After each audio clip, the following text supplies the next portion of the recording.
तो हेलो दोस्तों, आप लोग कैसे हैं? उम्मीद है कि अच्छा ही होंगे। आइए आज हम आप लोगों को एक हमारे ही गांव के जाने माने कलाकार जो कि हूबहू उदित नारायण के आवाज़ में गाते हैं, बहुत ही मस्त प्यारा सॉन्ग गाने जा रहे हैं। आइए हम आप लोग को दिखाते हैं। चलिए हम आप लोग को दिखाते हैं आज कितना मस्त गाते हैं। गाने का बोल है, चांद तारों में नजर आए चेहरा तेरा, उदित नारायण का हूबहू आवाज़ में। आइए सुनते हैं मिस्टर राधे श्याम रसिया 2G के आवाज़ में, चांद तारों में नजर आए चेहरा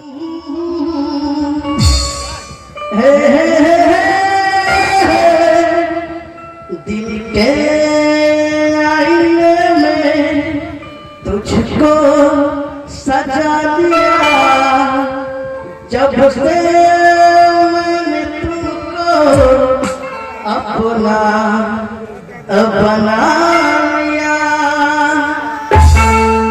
चांद तारों में नजर आए चेहरा तेरा,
अच्छा लगे तो वीडियो को लाइक, शेयर एंड कमेंट ज़रूर करें और हमें बताएं कि ये सॉन्ग आप लोग को कैसा लगा।